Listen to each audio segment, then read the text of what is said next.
3 or 4 crew members have exited the Dragon spacecraft. We're now just waiting for the final crew member, Tibor, to exit the spacecraft here.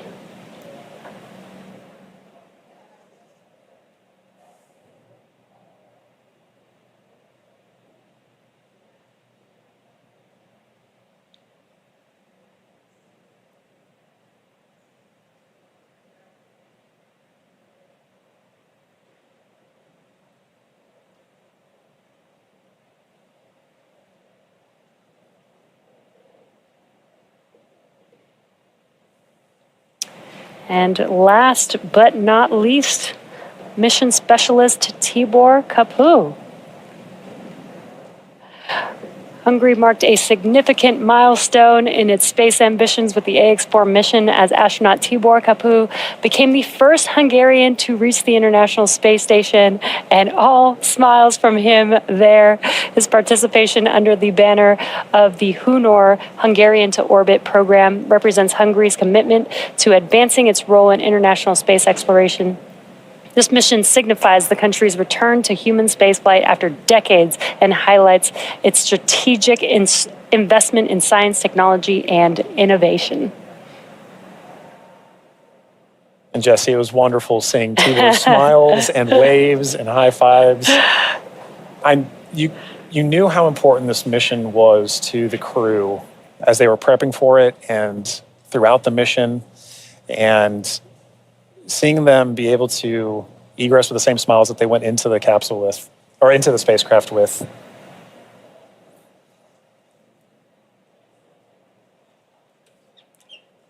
Main chute descent rate nominal.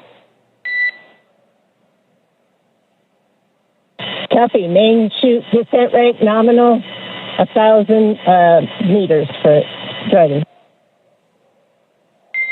We copy 1,000 meters.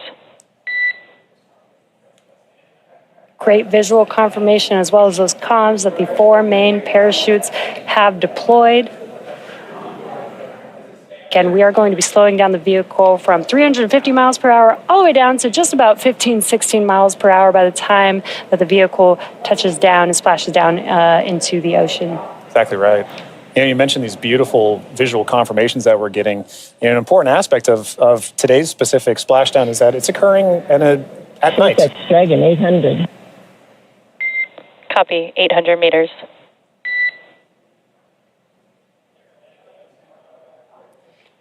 Commander Peggy Whitson confirming the spacecraft's altitude as it's making its descent into the Pacific Ocean just off the coast of San Diego in Southern California. Yes, love that it's coming off the coast of my hometown. 600 meters. 600 meters. And at 600 meters, we're just under a minute before that expected splashdown. The landing in water is a lot simpler and more reliable. Provides a little bit of margin against unlikely parachute issues. We did have to learn how to make Dragon waterproof as we are splashing down into the ocean. But SpaceX copies 400 meters. Reminder to brace for splashdown.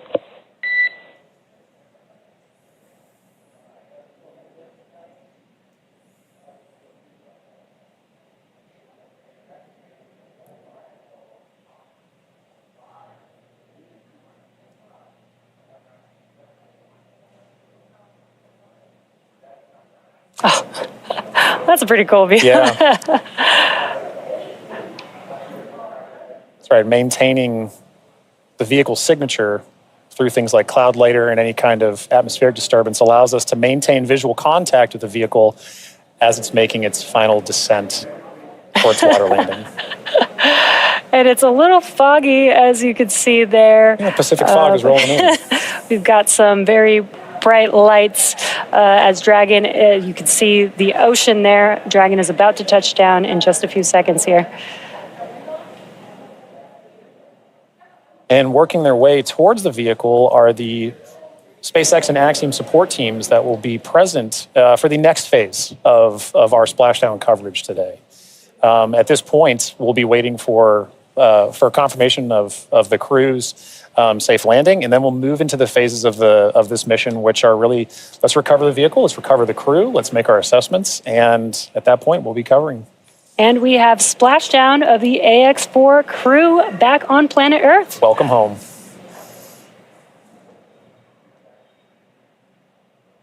SpaceX Dragon splashdown. We are in Stable 1. SpaceX copies splashdown in Stable 1. On behalf of SpaceX, welcome home.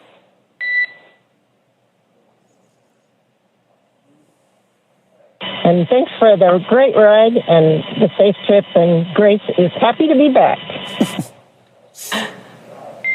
We are happy to have you back home safely as well.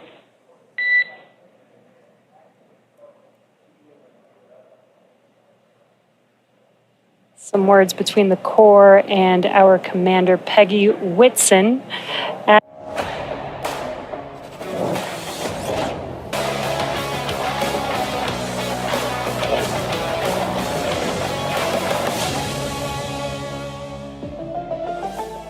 Skoda. Dragon.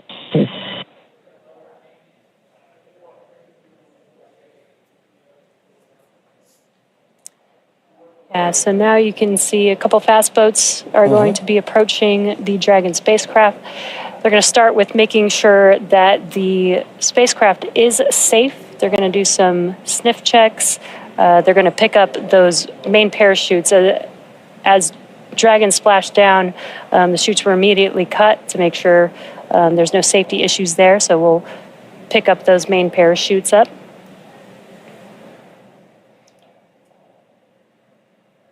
And once the crew deems that the spacecraft is safe, then our recovery vessel Shannon can begin to approach and begin the recovery process. So we are now eagerly waiting on recovery of our Dragon spacecraft with the AX-4 crew. Dragon has already autonomously completed several steps to save itself following splashdown. So for those of you just joining us, the return of AX-4 has gone smoothly so far, and we just got great confirmation that crew has splashed down. So Dragon successfully re-entered the Earth's atmosphere, followed by deployment of its parachutes to slow the spacecraft down to a gentle 15 miles per hour. And at that point, they successfully splashed down in the Pacific Ocean at 2:31 a.m. Pacific time, off the coast of Southern California. So at this point, like you mentioned, Jesse, we are just waiting for Dragon's recovery from Shannon. Yeah, upon detection of landing, Dragon automatically releases the main parachutes to prevent wind from pulling the spacecraft. Dragon then automatically saves any pyrotechnics still present on the vehicle and may automatically perform additional minor system reconfigurations.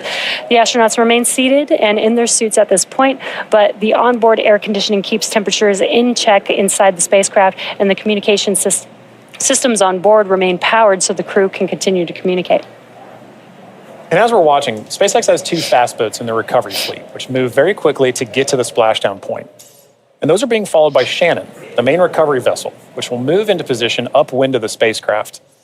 The 2 fast boats have very specific roles here in these operations. The first fast boat makes initial contact and is focused on immediate safety inspection of the vehicle, checking for vehicle integrity and any presence of hypergolic propellant vapors. This ensures that it's safe for Shannon to approach the Dragon spacecraft.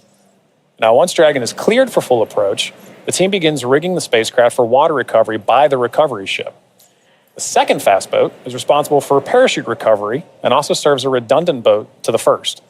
So we'll also see a team member on a jet ski helping to gather up the now detached parachutes that you mentioned came off, Jesse. Yeah, and it'll take a little over 10 minutes for the recovery crew to complete their safety checks. Then once they're complete, the team will begin preparing Dragon to be lifted into the recovery vessel. As part of the preparation for this lift, one member of the recovery team will climb on top of the spacecraft so that they can attach Dragon's hoist rings and connect the lifting lines. Now, it will take us less than an hour to raise Dragon to the recovery boat and remove the crew from the spacecraft. And then after medical checkouts, the crew will return to shore by helicopter and then be flown back to Houston. That's right. And each of these next steps are entirely dependent on the status of the crew. Axiom Space's Dragon SpaceX, we have pulled go for recovery personnel approach. Expect fast boats alongside in 1 minute. Dragon copies. We'll be waiting. And with that call from Core to Commander Peggy Whitson, you can see now the fast boat making the two fast boats making an approach to the Dragon that you see in the middle of your screen with that flashing green beacon. Now, as we mentioned, Axiom Space's chief medical officer is on the main recovery ship Shannon and is ready to put eyes on this crew for the first time since they departed quarantine together. And our medical teams will be with them every step of the way home.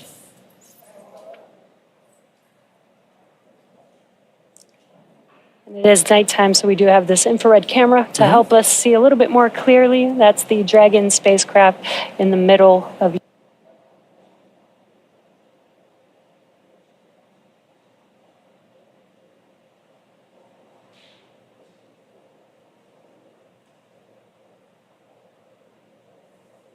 You can now see on the screen SpaceX support personnel beginning the rigging procedures to ensure that the Dragon spacecraft is rigged. SpaceX, be advised, we're going to step into transitioning the forward link. Comm will be unavailable for approximately 5 minutes. Rigging continues nominally. Dragon copies. 5 minutes. LOS.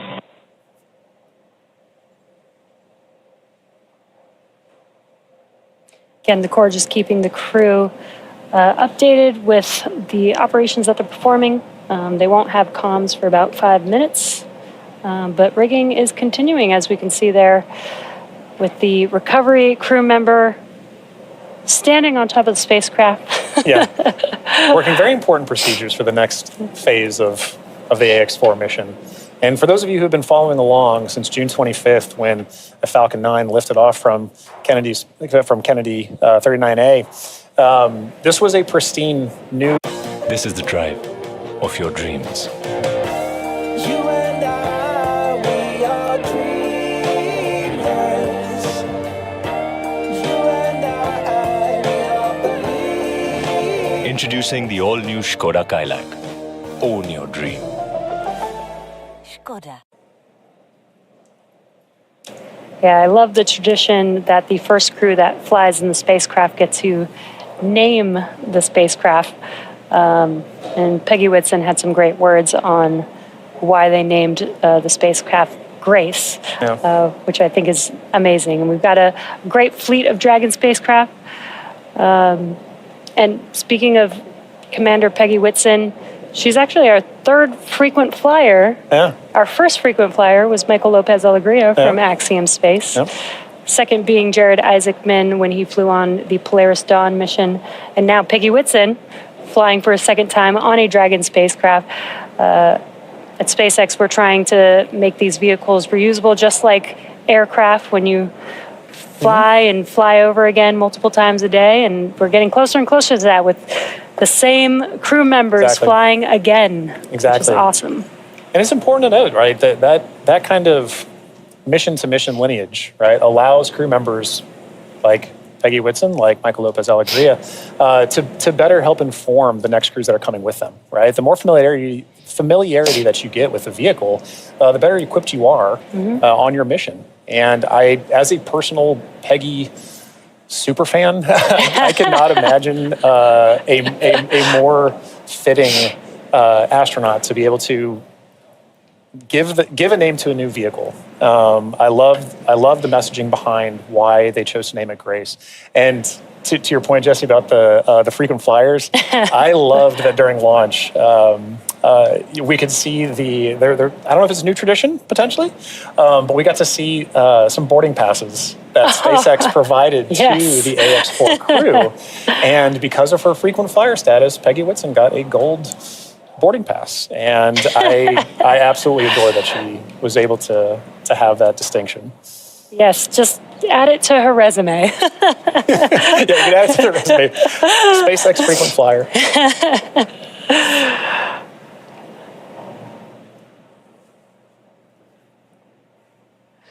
Yeah, I love the boarding passes. Again, always trying to make it as common as aircraft, planes that we fly on every single day. Exactly. And we're still just in the beginning, but I feel like we've made a lot of progress in the last 5 years, and we still have a lot of new things, new missions and improvements that we want to make to, future spacecraft and launch vehicles.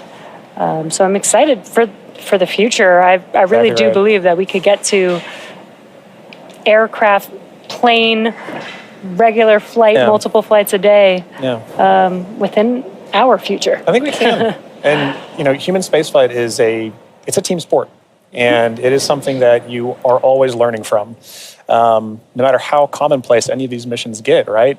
There is always the amount of training that you put into it to execute that plan, train, fly mentality, and being able to perform these missions, being able to say that Peggy has flown on multiple Dragon spacecraft at this point, kind of highlight that every time she's going to still go through the same training that she did for the last mission, that all these crew members, that all of the ground support personnel are going to be ready to support missions like these from even well before crew is on the launch pad, all the way through Splash M pulling them onto the recovery vessel here for the Dragon spacecraft. And you can see on your screen both the fast boat and the recovery vessel Shannon making approach to Grace, our Dragon spacecraft.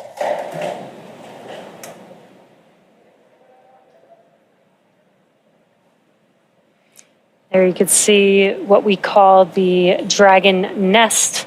When the spacecraft is lifted up out of the water, it's going to seat into that ring that you see there at the end of the recovery vessel there. And once the spacecraft is nestled into the nest, it'll translate to a deck that meets the height of where the hatch on the Dragon spacecraft is. That'll enable the crew to egress or exit the spacecraft easily onto a platform in the recovery vessel. And talking about the crew, Jesse, we've mentioned this idea of this kind of understanding the aspects of spaceflight, as mentioned earlier, being able to do STEM engagement on the mission, but also being able to spend time and honestly, your crew commander being somebody like Peggy Whitson, for Shooks and Suave and Tibor to be able to take that knowledge back to their respective space agencies and to their countries is a huge step forward for what you just mentioned earlier about making sure that that human spaceflight as a team sport continues for everybody to understand what's going on, because now Shooks and Suave and Tibor have a very important distinction, and they now have a very unique perspective on what it takes for a human spaceflight mission to occur as first time astronauts. They're This is the drive of your dreams. You and I, we are dreamers. You and I, we are believers. Introducing the all-new Skoda Kailak. Own your dream. And 18 days Yeah. is quite a long time It in is. space. It is. So it's a good amount of time. I believe this is the longest duration for an Axiom space mission so far. That's right. We heard a lot of those kind of sentiments shared between the AX-4 crew and the Expedition 73 crew currently on the International Space Station during their farewell ceremony, during their undocking last night. It really kind of underscored the aspect of once you're up there, once that hatch is open, it's all one team. It is, like we keep saying, it's a team sport, but once they were in there integrating with the Expedition 73 crew, that AX-4 crew was learning so much more. And it was highlighted in everything that they were able to execute, right? We mentioned earlier over 60 research projects, over 20 STEM engagements, outreach events. Over 18 days, that's an incredible amount of time packed into their timeline, just coupled with sleeping and being there. But also like the aspects that they're not timeline, but engaging with the crew, sharing cultural touch points, understanding each other, getting to learn each other. And they did have the benefit of getting to meet this Expedition 73 crew before their flight. So by the time they were opening that hatch, they kind of knew each other. And I think it's an incredible aspect of this mission for sure. That's so awesome. Yeah. I wonder what their comms were. I'll meet you in space. Exactly right. I wish I had the ability to say that. That'd be so cool. One day when we're all able to fly in space. All right, sounds good. I'll see you in space then. See you in space, John.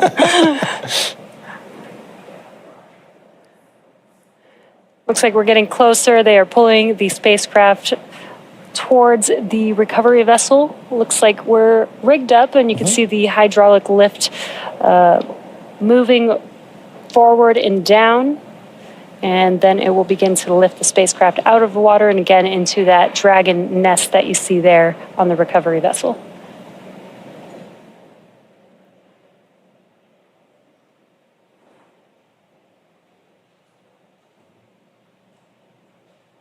I think one of my favorite parts is the recovery crew that's on the spacecraft gets to jump into the ocean That's right. when That's they're right. done. Yeah. And it's nighttime in the Pacific, so it might be a little cold, We'll be a little chilly.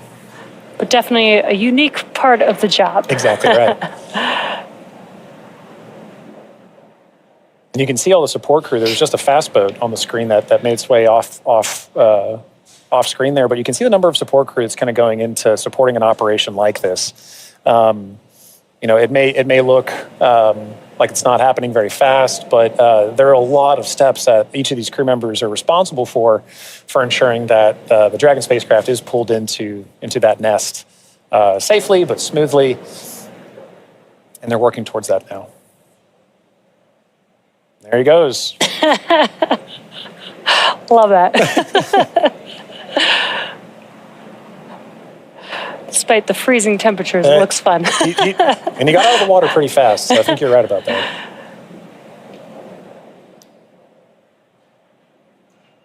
All right. Looks like lift is about to begin.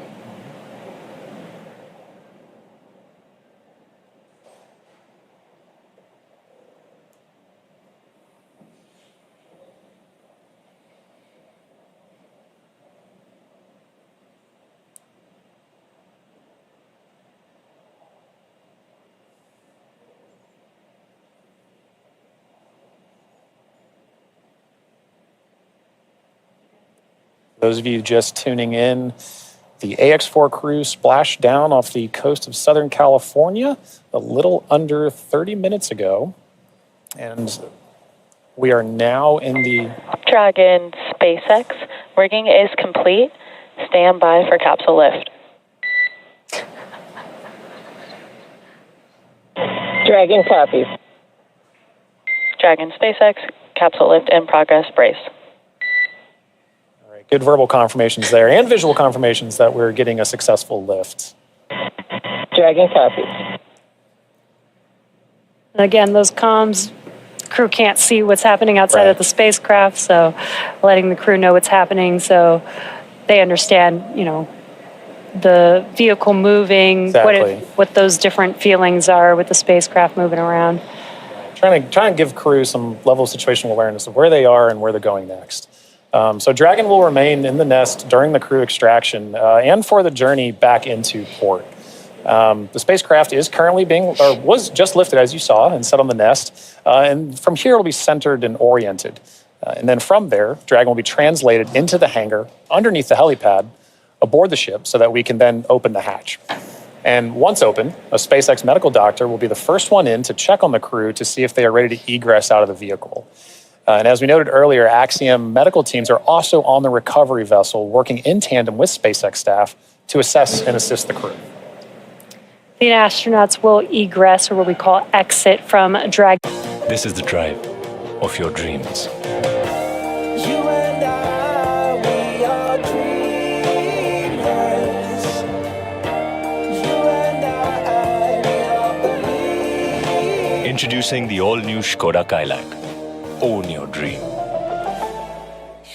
on June 25th. And that will be an exciting moment for the crew, I know.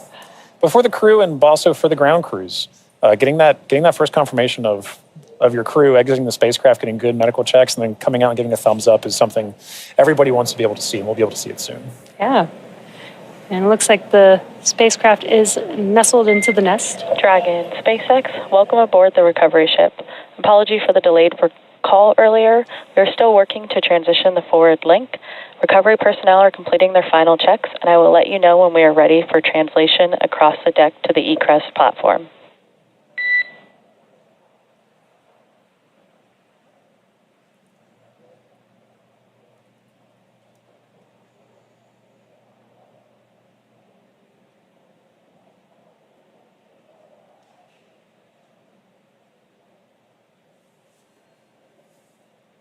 Now, they are de-rigging the spacecraft, but they're also doing some final sniff or leak checks and then covering the thruster locations prior to opening that hatch. Let's just make sure that the vehicle is more than safe for the crew members to exit the vehicle.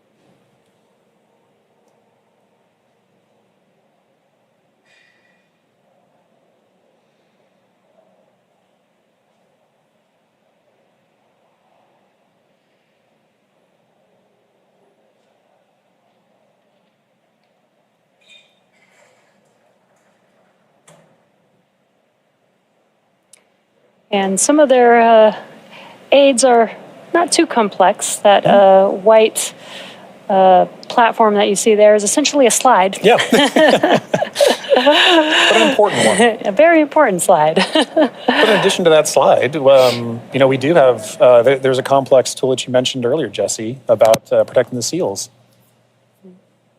We can see now crew looking to make, the first crew members looking to make their egress from spacecraft along that slide. Sliding out.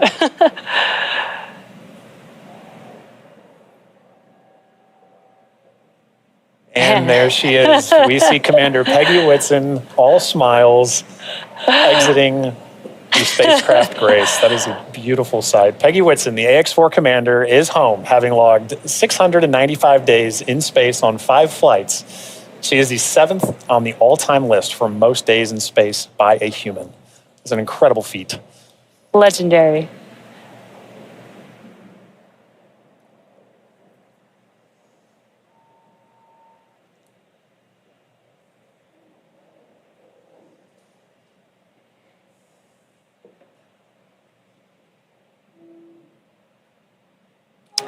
And we've got our pilot, Shubhanshu Shukla, as our second crew member exiting the spacecraft. And some big smiles, I said.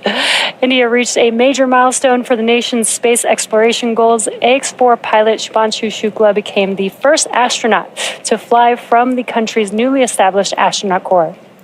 His participation marks a vital step forward for ISRO's Gaganyaan program, which aims to send Indian astronauts into space aboard domestically developed spacecraft. Shukla's flight demonstrates India's readiness to execute international missions and reflects the country's broader ambitions to become a key player in the global space community.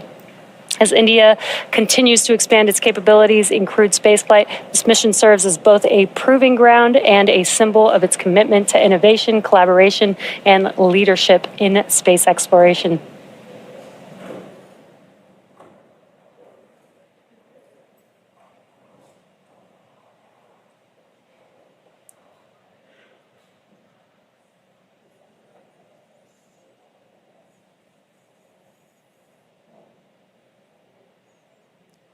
We have our third crew member now egressing the vehicle. And there is Sławomir Uznański-Wiśniewski of Poland. Sław is all smiles for this, which I love to see. Now, Poland's participation in the AX-4 mission through the Ignis program marked a pivotal step in the country's growing role in space exploration.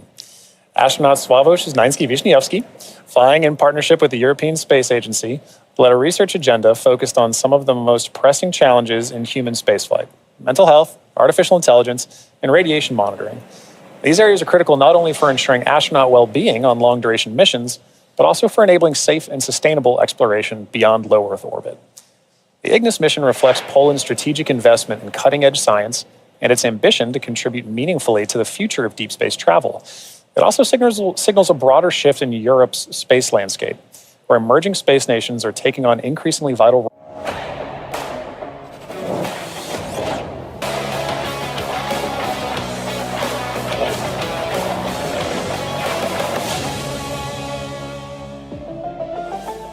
Skoda.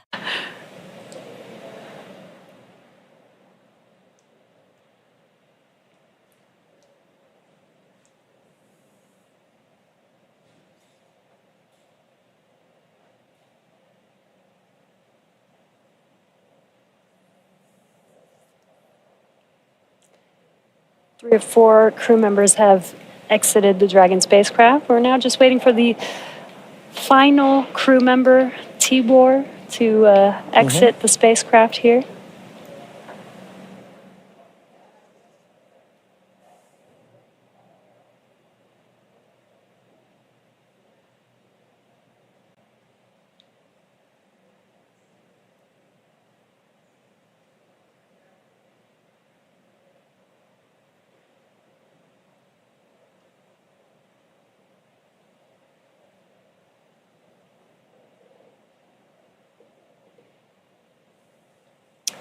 And last but not least, mission specialist Tibor Kapu.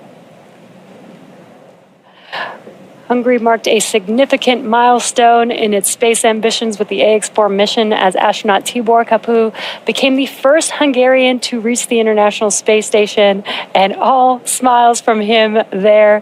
His participation under the banner of the Hunor Hungarian to Orbit program represents Hungary's commitment to advancing its role in international space exploration. This mission signifies the country's return to human spaceflight after decades and highlights its strategic investment in science, technology, and innovation. And Jesse, it was wonderful seeing Tibor's smiles and waves and high fives. You knew how important this mission was to the crew as they were prepping for it and throughout the mission, and seeing them be able to egress with the same smiles that they went into the capsule with, or into the spacecraft with.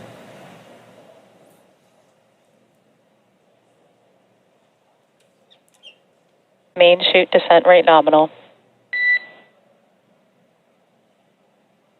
Copy. Main chute descent rate nominal, 1,000 meters for Dragon. We copy 1,000 meters. Great visual confirmation as well as those comms that the four main parachutes have deployed. Again, we are going to be slowing down the vehicle from 350 miles per hour all the way down to just about 15, 16 miles per hour by the time that the vehicle touches down and splashes down into the ocean. Exactly right. You mentioned these beautiful visual confirmations that we're getting. An important aspect of today's specific splashdown is that it's occurring at night. SpaceX Dragon 800. Copy 800 meters.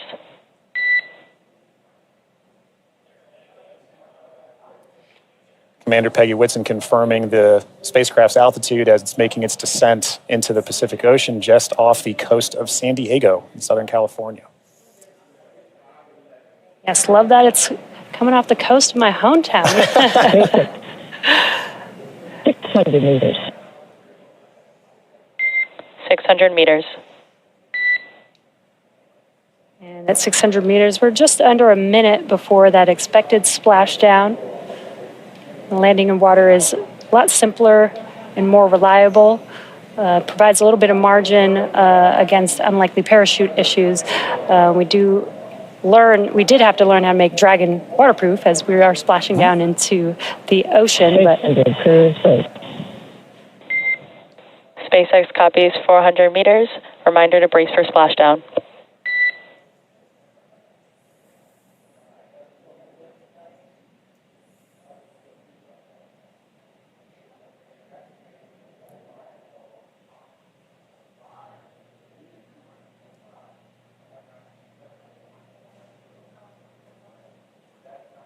Oh, that's a pretty cool view. Yeah. right, maintaining the vehicle's signature through things like cloud lighter and any kind of atmospheric disturbance allows us to maintain visual contact with the vehicle as it's making its final descent for its water landing. And it's a little foggy, as you can see there. Yeah, Pacific fog is rolling in. We've got some very bright lights as Dragon, you can see the ocean there. Dragon is about to touch down in just a few seconds here. And working their way towards the vehicle are the SpaceX and Axiom support teams that will be present for the